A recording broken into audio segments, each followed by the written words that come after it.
TCU knocked off a top 25 team, and Sonny Dykes might have just saved his job. Oh, yeah, it's Locked On Horned Frogs. Play my music.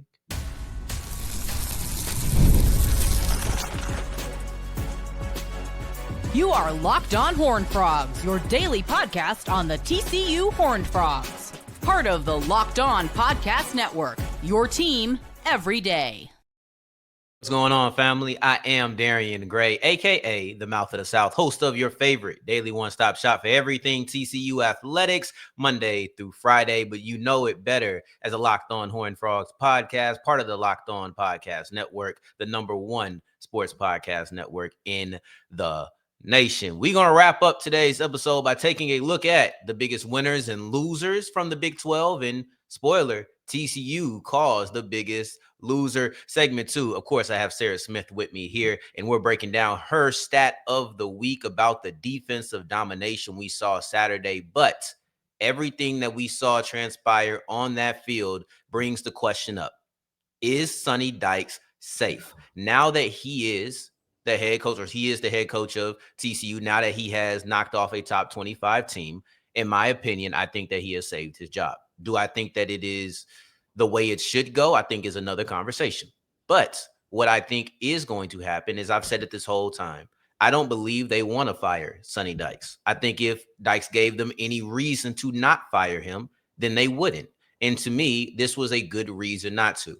I talked about it on Monday, an upset. I talked about it on Saturday too. An upset is an upset. But this is a win over a top 25 team, a team in Houston that I believe is a tough opponent. It didn't look the prettiest. I don't think it inspired the most confidence. So I don't believe that many fans will sway their opinion. I'm not asking you to. I'm not asking you to change the way you feel about Sonny Dykes. Yeah. What I am saying is, you beat a top 25 team with one game left in the season. And in college football, it tends to be all about what have you done for me lately. I know that's everywhere, but in college ball, you could lose early, but if you lose late, somehow you have the same record, but the team who lost late is the one who gets penalized the most. The one who wins late is the one who gets benefited and praised and credited the most. I believe that that's where Sonny Dykes finds himself in a year that's been very difficult. This year has not been pretty for TCU. This year has been very frustrating for TCU fans, and a lot of that frustration has been aimed at Sonny Dykes. I do believe he deserves a little bit of credit for how this game, just really the winning of the game, maybe not so much how it went, but I think Dykes deserves some credit for how he won this matchup and all of the adversity that they had to face. And I believe that the higher ups, the decision makers, will make that, will give him that credit. Yeah, I kind of feel the opposite. I think I'm like still kind of wondering how TCU really pulled off a win. It was so ugly. It was so ugly. And I think that just gives all of the credit to how TCU's defense played. That TCU's defense is the only reason that Houston wasn't winning by at least 30, in my opinion. And I think next season, I think this win saved Sonny just by the skin, just by the really thin of it. I think it kind of saved him. If TCU would have lost, we'd probably be having a different conversation right now.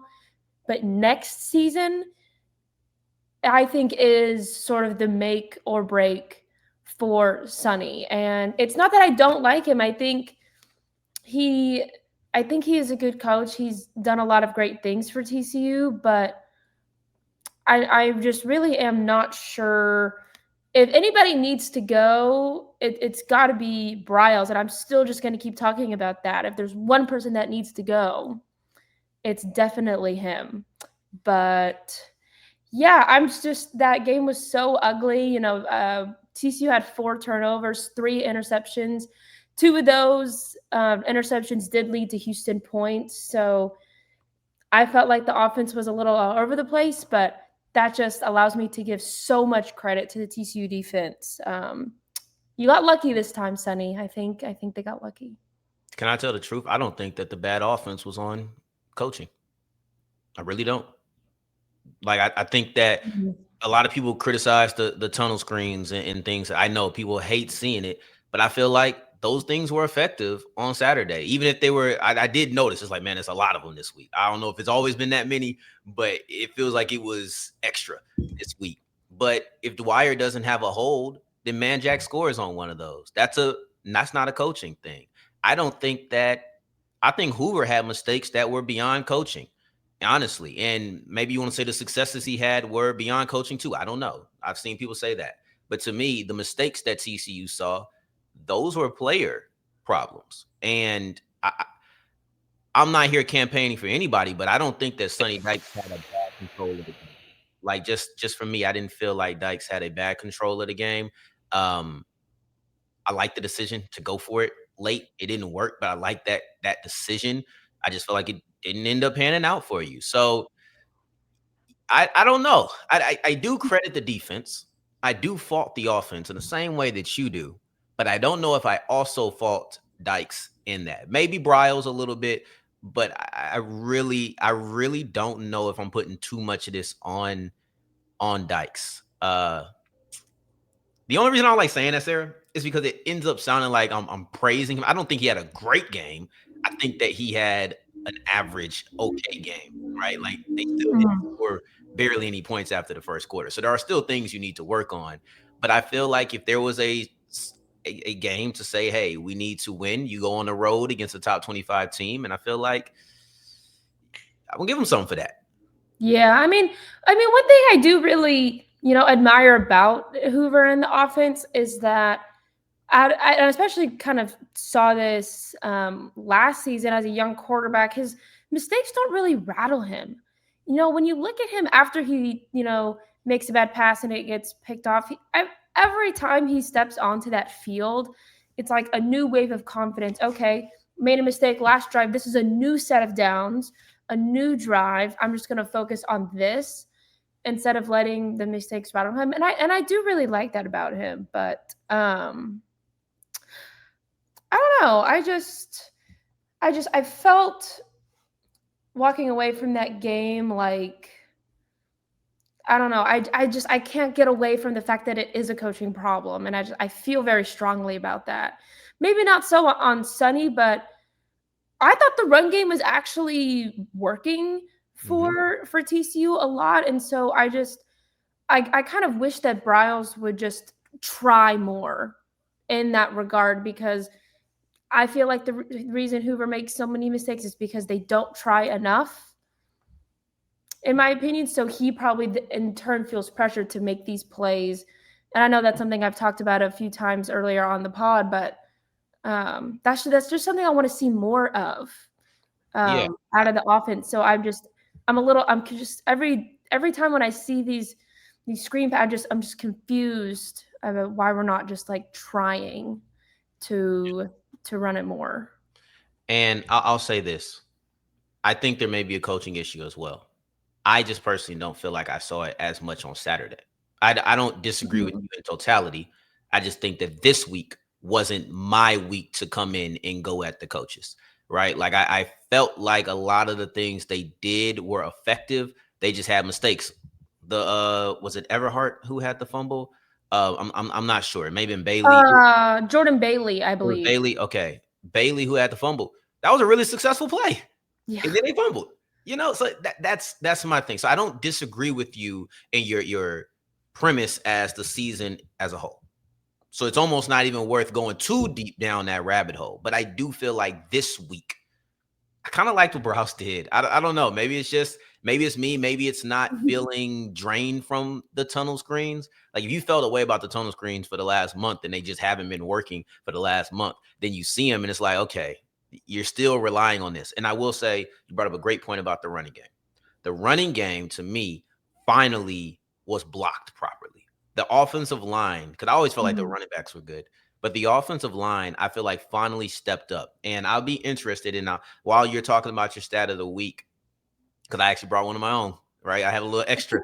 I'm going to look up how much they ran the football today or Saturday in comparison to how much they ran the football earlier in the season. I think that's a very interesting point because I know they ran the ball a lot on that last drive because they were trying to wind down the clock. But it'll be interesting to see in the raw numbers how often they ran the football, because you would think that they ran the ball more this week than they did in most games because they ran it better. And if they didn't, like you said, that would be on Bryles. So Mhm. I'll take a look at that. But let's move forward because it's your time to shine. It is the Sarah stat of the week where we break down the star of the defense.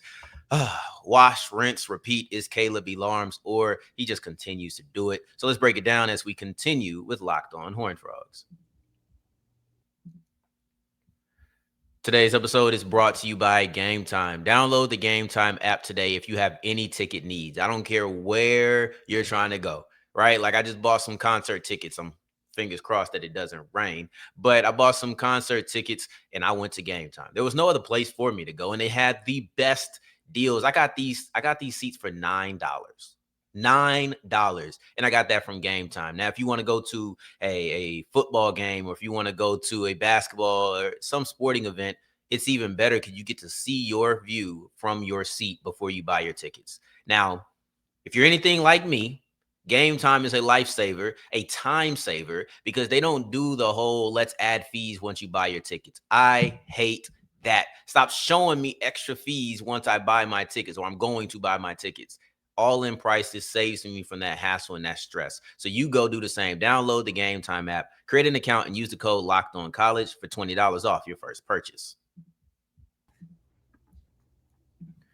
As we continue rolling on today's episode of Locked On Horned Frogs, I appreciate you for making this your first listen of the day every day. And remember, just because the mic cuts off does not mean that the journey is over. It just means it's time to follow me on Twitter at South Exclusives. Now, and Sarah at SAR Smith Sports. Don't forget to follow her. She's here every week. She's here on Thanksgiving. Thanksgiving's tomorrow. She still showed up, did it early. We here on Sunday morning, peeling the curtains back because guess who's going on the road? I am. Anyway, Sarah's stat of the week revolves around the defense and someone we talk about so often that it's time for me to be quiet and let someone else just absolutely praise Kaleb Elarms-Orr.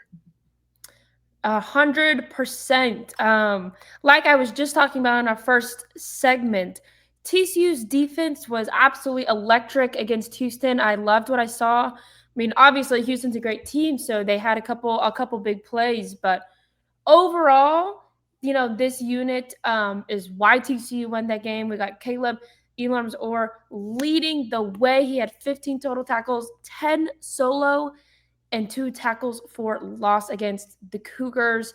Just absolutely electric. And not to mention, right there with him, Nnamdi Obiazor with 10 total tackles, 9 solo.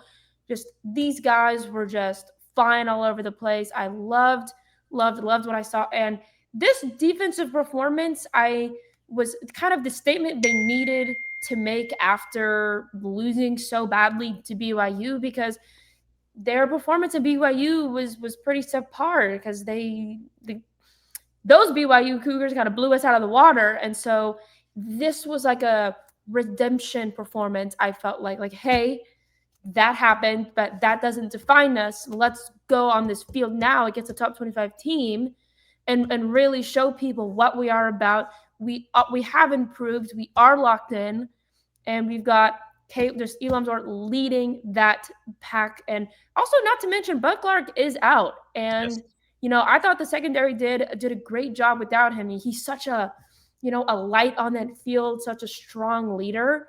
And I really liked what I saw out of this group on Saturday. Yeah, no, this was the bounce back. This was the performance we asked for. If you go by PFF, I think it was their second best performance of the year, right? Like I was looking at this earlier this morning before we got on the call. They have a 78.2 PFF grade. As a defense, the only time they did better was against North Carolina when they had a 79.3. So this was a strong performance right after their worst game of the year at a 54.1. So that just goes with some numbers, but I also feel like the eye test told that story. I also feel like the eye test showed a BYU who anything they wanted, they got it through the air, through the ground.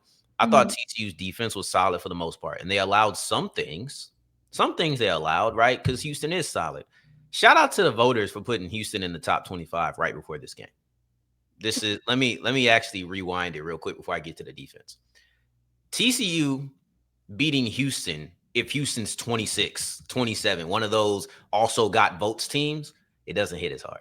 I'll just be honest with you. I don't think that a lot of the things we're talking about, a lot of the talking points out of this game, they just don't exist. The defensive bounce back still would have been prominent, but when you do it against a top 25 team, it sure sounds better, doesn't it? So like when we're talking about these matchups and we're talking about these storylines, I want to salute the voters. Because I don't know, Houston has been right along that fringe. Houston lost to West Virginia not that long ago. Someone could try to discredit the Cougs, but when they have that number next to their name, it's really difficult to do, and it makes the win for TCU look so much better, every aspect of it. But to the defense, when they got that interception in the red zone, right before the close of the half, I thought that was such a monumental moment. I talked about it on the live. You get that ball at the 1 yard line, Houston might end up getting the ball back. I have to see how much. I forgot how many timeouts they had, but like Houston can try to get you into a safety at the worst, right? Like you have the ball at the 1 yard line. It's really tough to get offense going. You get the ball at the 20 because you picked them off in the end zone because that was 4th down, as opposed to just knocking the ball down. Now you have 19, 18 more yards to work with. I thought that was a very big moment for the defense. You see that Connor Wegman run. It felt like they were going to score. I'll be honest with you. I thought Houston was going to score a touchdown and win. I was like, okay, time to change my whole game plan for my post-game show. And then the defense bowed up. Defense got stiff. You look at earlier in the game when they had to force another field goal, defense got stiff. They had very timely plays, and that's how I described TCU's defense for so long. They were timely. I thought they began to just be good, but this game, they were good and timely again. So I think that was a phenomenal point. Kaleb Elarms-Orr continues to be the engine. He continues to be the guy who spearheads everything. And what can I say about the defense that you didn't already say, honestly? So I want to, because we're going to get back to it, but I want to throw my stat of the week. Darrion's stat of the week. We're switching it up, a little special. Hoover's 3 interceptions. Now, this may seem like it has a negative tone, but Sarah, follow me, because that's not what we're here for. We're not here to be negative. Hoover's 3 interceptions are not good. I think that's fair to say. Not a good performance on that. It's the first time he's ever had 3 interceptions in a game, so that's a career high. And in turn, it's the first time that they've ever won a game when they had 3 interceptions in a game. But let's point to this. Let's knock that number down to 2. This year, TCU was 0-4 when Josh Hoover had multiple interceptions. Every single game they lost, Josh Hoover had multiple interceptions. So I said to myself when he threw the second pick, well, that's the game. That's the game. If history repeats itself, that is the game. That's exactly what I thought too. When he threw the first one, I literally got to myself, oh, there's the 1 game interception. Yes, has to. I thought those were bad picks. I really did. I thought all 3 of those were bad picks. The last one, great play by the Houston defensive back. But in totality, he was easy to read. So I thought those were bad interceptions by him. But you go back to 2024, they were 2-2 when he had multiple interceptions. You go to the year before that, they were 1-1. They beat BYU in 2023. They beat Texas Tech and Kansas in 2024. And now they beat Houston in 2025. So you see it, though, in general, they're not a very good team when their quarterback throws multiple interceptions. I know. Breaking news. No team is good, really, when they have multiple interceptions. To me, the fact that you had 3 interceptions by Josh Hoover, some costly as well, you see what everybody else around Hoover was able to do. And that may be the most glowing light from this game. The most glowing light may come in the form of Josh Hoover not needing to be the engine for your success. And I don't think that at any point during the season we ever thought that was possible. So that's why that is my stat of the week. Not to go in on Hoover. It is a criticism of him, but it is also, and more importantly, a praise of everyone who is around Hoover. No, 100%. And that just, it kind of sparks the run game to get going a little bit. And that gave me a little bit of faith. Jeremy Payne, man, he is incredible. He was flying, especially that first opening drive where TCU was chugging downfield and Jeremy Payne was running down and also catching passes. That was just really great to see out of that unit. And his mistakes kind of allowed that part to really get going.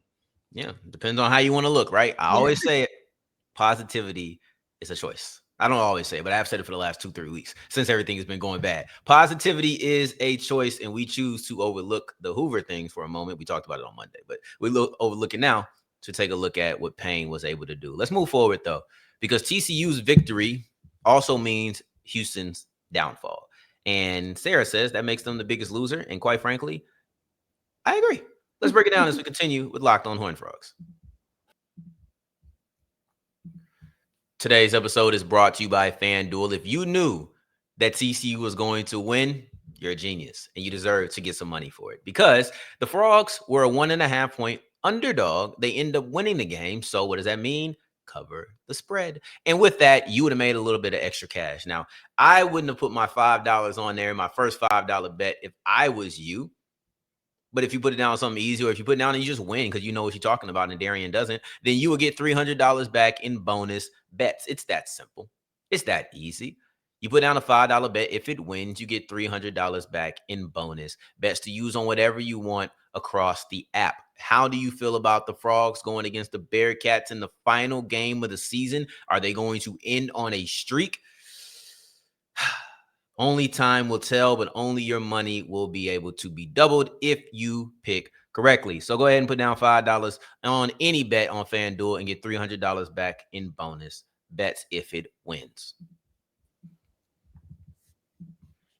As we're wrapping up today's episode of Locked On Horned Frogs, I appreciate you for making this your first listen of the day every day, making it all the way to segment 3, and I thank you 2 times for that. Thank you. Thank you. Thank you to Sarah coming on early. We're doing this Sunday morning before we have anything else to do. We all trying to watch a little bit of football, and we'll be there in a second. But we're here to talk a little football right now. I say I have a biggest winner and loser. Sarah says TCU calls the biggest loser. Let's start off with that. Yeah, Houston, unfortunately, they are the biggest losers. And another positive, TCU's win that may have been a little ugly, but they also eliminated Houston from the Big 12 championship. And we talked about against BYU, whose season can TCU spoil. It might not have been the BYU team, but it is Houston. If I know I kind of mentioned this last week, if you take away the teams and you just look at the stats, no names, no nothing, you would assume that Houston won that game. But 2 critical and very important field goals were missed by Houston. One of them was at the very, very end of the game that would have tied it up. It could have been overtime, and that could have been anybody's game. Those are critical. Field goals, you might not think they're very important, but when it comes down to nitty-gritty things, they are really important. I know TCU has also had their fair share of missing field goals. So, Houston, I understand your pain. I promise I understand exactly how you feel right now. But they are the biggest losers, and I am rejoicing in that as a TCU alum. I'm sorry. As you should. I think that it's a great reason to call them the biggest losers. So good, I'm mad I didn't have it first. Okay? Like, this is how it goes. Typically, we text back and forth about what we're going to do if we're on the same, wave. Like, okay, cool. Do you have somebody? She said Houston off the rip. And I said, I mean, it's like Houston's last drive. I was like, obviously I was at work watching this game. So I was sitting at my desk like, Wegman just gets this huge rushing gain. And I'm like sitting here like, oh, wow. Okay. They're finding the end zone and winning this game. But that unfortunately didn't happen. And it's so unfortunate because I thought Houston, they played really well. He only had one turnover. It's just TCU's defense was, they showed up and showed out. So I'm sorry to the Houston Cougars. I don't think we talked about it. How did you feel about the decision to go for 4th down? I liked it. I kind of wish, the choice to not go for it, a lot of times I felt like it was like a 4th and 3 or something. I was a little surprised because I felt like in earlier games, I saw TCU going for it more often on 4th and to really, put their dominant foot forward, like, hey, we are that team and we're going to make this play right here. They were pretty deep in their own territory, so I feel like there was not a whole lot to lose in that moment if they didn't get that. Yeah. Lot to So win. I liked Game. the kind of the dominant effort of that. So I don't really have an opinion on it. Okay. No, I was just curious. We talked about it on Monday. I'm a fan of it. I said Yeah. it. I said it live. Go for it. When I said Yeah. before it happened, I said go for it. You didn't get it, but I still would have went for it because it could have won you the game. Like if you would have Yeah. got it, it would have been game over. So and it was like a lot. It was long distance. I almost. I didn't. I wouldn't have regretted it. You had nothing to lose either. Yeah. Anyway, to my biggest loser. My biggest loser in this whole thing, to me, it has to be Cincinnati. It's a team that's been on a skid. This is not just a 1 week thing because you lose to BYU, that's fine. But it's the culmination of everything. It's the fact that you once upon a time, not too long ago, were viewed as a team who could have been in the Big 12 championship. And now I see why when people had those conversations, Cincinnati was never mentioned. Like now I see why. And it's not fair because when they beat Iowa State, we were all high on it. And it felt like they had risen up a little bit. And then now these last couple of weeks, they fell short. So I'm gonna keep it very brief with them because it's not a 1 week thing, and losing to BYU isn't enough. But you're a team that's out of the playoff picture now officially. So that's why you're the biggest loser. In a similar way that Sarah just painted out why Houston is the biggest loser. I'm gonna go with my biggest winner being Utah. I really loved what Utah did. For those who haven't been paying attention to the Utes, Utah blows out everybody. And I'm not exaggerating. They blow out everybody they beat. This is the first week that they didn't win a game by 3 touchdowns. That is ridiculous. Yes, they lost to Texas Tech. Yes, they lost to BYU. But in the games that they have won, they have beat everybody by at least 21 points. And this time they had a real tough game versus Kansas State. Back against the wall. A game that you had to win. Because if you lose, you're out of the playoff picture. There is no more Big 12 championship. There is no more hopes of being at large. And let me add one reason I think that Utah is also the biggest winner. And I feel confident about this one. Is because it's best to be the third best team in the Big 12. It's best to be the third best team in a lot of conferences when it comes to playoff contention because you don't want to play in a Big 12 championship game and end up losing. So with that, you will probably see BYU versus Texas Tech. I think that Texas Tech is the best team. BYU will lose. In losing, they will probably drop under Utah. And that gives one more person for Utah to climb. So I think, or makes it one more person that you have climbed over. I think that Utah benefits from a BYU victory. I think they benefit from their own victory. And they showed that they can gut out a tough game, something they haven't had to do. The absence of evidence is not the evidence of absence, and Utah's victory proved that because just because they hadn't gutted out a close game does not mean that they were incapable of it. No one saw a shootout happening, but they were able to have the last shot. No, 100%. And I was watching the end of that game, and I think maybe 2 minutes before they went down and scored, I texted you, well, I think Kansas State is going to be my winner if they win here. Yeah. And then I look up at the TV, and I see this huge rushing gain all the way down to inside the 5. And I was just dumbfounded. And I was like, wow, they really are about to lose. Great effort to Kansas State. Wow, I think they truly fought and gave Utah a run for their money. Just great effort. We love the Utah Utes over here and the state of Utah. If you watched our last episode, they were the whole state of Utah were our biggest winners. But facts. My biggest winner is, the Arizona Wildcats, and they have been okay this season, and poor Baylor. I think this loss came at a really bad time for the Bears. Their athletic director is out of there, and in that, they, after prayerful consideration, Aranda is staying with Baylor, and that is shocking. I guess they can't really do much since they don't have an athletic director at the moment, so I guess what else are you going to do? But Baylor was actually winning at first. And then in the second half, Baylor just wasn't there. And Arizona had 27 unanswered points in the second half and won 41-17. That is a statement I need if I've ever seen one, that Aranda is not this defensive guy and he's probably got to go. And I feel bad for Baylor because I feel like TCU is also in a similar situation as them. So that was just a little bit shocking because I'd watched the first half of this game. It was like, oh, but Baylor's in this. Like, Yeah, it was they good. need this win. They only have 5 wins right now, so they need one more to get that bowl eligibility. And I'm not too sure they're gonna get that. But Arizona Wildcats, you made a great statement, and now they all have a chance to make a bowl game. So hopefully they can ride out this massive win over Baylor to secure that. Yeah, I really like Arizona's quarterback. I just like the way he plays football. He's so fun to watch to me. Just moving around. Like I really like watching Arizona's quarterback. Yeah, this was tough. To say that your coach is safe after what is, or in the midst of what is a tough season, and then have that happen wasn't the greatest timing. Wasn't it's just tough for Baylor.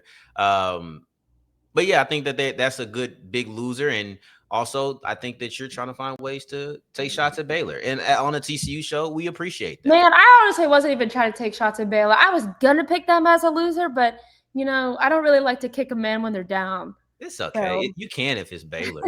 Like, that's okay. You can kick a man down when it's Baylor. That's how I say. You know what I'm saying? Shout out Cam, shout out Drake. But I'm gonna kick you back in while you're down. That's what it does. And you know what? Drake would do the same.